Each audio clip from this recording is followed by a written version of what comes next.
দিদিভাইয়ের প্রতি দরদ উপচে পড়া নীলাঞ্জনা এবার সকলের কাছে ভালো সাজার জন্য ঐশ্বর্যকে সপাটে চড় মারলো। হ্যাঁ বন্ধুরা, ভিডিওতে লাইক দিয়ে দেখতে থাকুন। যে মুহূর্তে কিনা রায়ের এই অবস্থার কথা রায়ের বৌমণিকে স্রোত জানায়, ঠিক সেই মুহূর্তে রায়ের বৌমণি থেকে শুরু করে নীলুর, রায়ের দাদাভাই, রায়ের মা সকলে যখন রায়ের বাড়িতে ছুটেছে, ঠিক সেই মুহূর্তে সকলে রায়ের উপরে ঝাঁপিয়ে পড়ে এবং বলতে থাকে যে রাই, তোর কী অবস্থা এখন? রাই বল না মা, তুই কথা বলছিস না কেন বলতো? এই ভয়টাই আমরা পাচ্ছিলাম। ঠিক সেই মুহূর্তে নীলু বলতে থাকে যে হয়েছে তো, শান্তি হয়েছে তো তোমার অনির্বাণ দাদাভাই, তোমার জেদের কাছে তুমি অবশিষ্ট থেকে কী পেলে বলো তো?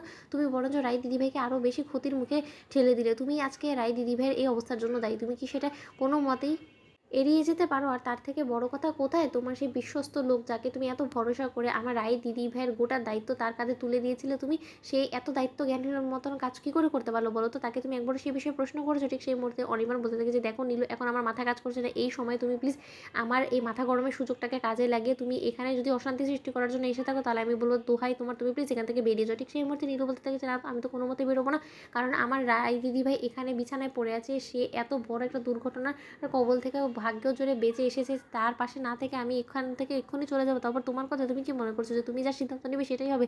আমি তোমাকে একটা কথা বলে দিচ্ছি যে তোমার সন্তানের কারণে যদি আমার রায় দিদিভাইয়ের কোনো ক্ষতি হয় না অনির্বাণ দাদাভাই, আমি কোনো মতেই তোমাকে ছেড়ে কথা বলবো না। ঠিক সেই মুহূর্তে রায়ের দাদাভাই বলে থাকে যে হ্যাঁ রে নীলু, তোর এত আধিক্যতা কিসের রায়ের প্রতি বলতো? তোর কবে থেকে রায়ের প্রতি এতটা দরদ উপচে পড়ছে বল? ঠিক সেই মুহূর্তেই নীলু বলে থাকে যে উপচে পড়বে না এবার কেন বলতো? হাজার হোক আমরা মায়ের পেটের বোন। ঠিক সেই সময় রায়ের দাদাভাই বলতে থাকে যে যখন কিনা তুই রাইকে মারার জন্য এত পরিকল্পনা করেছিস, তার বেলায় কী বলতো?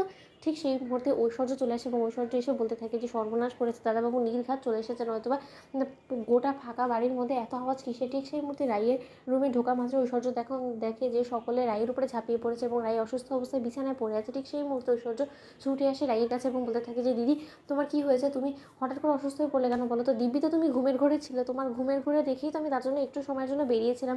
ঠিক সেই মুহূর্তে রাই হাত ছাড়িয়ে ফেলে ঐশ্বর্যের কাছ থেকে এবং বলতে থাকে যে ঐশ্বর্য দোহাই তোমার, তুমি প্লিজ আর আমার সামনে এসো না। আজকে তোমার জন্য আমি কত বড় দুর্ঘটনার হাত থেকে কপাল ধরে বেঁচেছি, তুমি সেটা জানো? আর তার থেকে বড় কথা, আমার সন্তান এবং আমার দায়িত্বটা তোমার উপরে দিয়েছিল যাতে কিনা তুমি আমাদেরকে দেখে রাখতে পারো। তুমি সেই দায়িত্ব জ্ঞানী মতন কাজ করে তুমি এখানে আমাদের সকলকে ফেলে রেখে তুমি কী করে চলে গেলে বলো তো? তাও আবার তুমি বলো যে তুমি নাকি যথেষ্ট পরিমাণে এক্সপিরিয়েন্স, এই তোমার এক্সপিরিয়েন্স হওয়ার নমুনা। ঠিক সেই মুহূর্তে ঐশ্বর্য বলতে থাকে যে দিদি, আমার ভুল হয়ে গেছে, তুমি আমাকে ক্ষমা করে দাও। অন্যদিকে অনির্বাণ কোনো কথা বলে ওঠার আগেই নীলাঞ্জনা ঐশ্বর্যকে খাট থেকে তুলে নিয়ে এসে সপাটে চড় মেরে বলতে থাকে যে নির্লজ্জ বেহায়া মেয়ে কোথাকার, লজ্জা করছে না? মাস গেলে টাকা নিতে খুব ভালো লাগে তাই না, কিন্তু কাজের বেলা তোমার কাজের এই বেহাল দশা, তোমার লজ্জা করছে না? তুমি কোন মুখে আবার আমার রায় দিদিভাইয়ের কাছে এসে বলছো আমার রায় দিদিভাই যাতে তোমাকে ক্ষমা করে দেয়? তোমার মতন মেয়েকে তো ঘাড় ধাক্কা দিয়ে এক্ষুনি বাড়ি থেকে বার করে দেওয়া দরকার। তার সত্ত্বেও তোমার কপাল বলতে হবে যে তুমি এখনো পর্যন্ত এই বাড়িতে দাঁড়িয়ে আছো। ঠিক সেই মুহূর্তে ঐশ্বর্য বলতে থাকে যে একদম ঐশ্বর্য মুখে মুখে তর্ক করার চেষ্টা করবেন। তার থেকে বড় কথা, আপনি কি আমার গায়ে হাত তোলার বলুন তো, আমি কিন্তু আপনার এগেন্সে পুলিশে এফআইআর করবো। তো বন্ধুরা, লাইক কমেন্ট শেয়ার করো, সাবস্ক্রাইব করতে ভুলো না।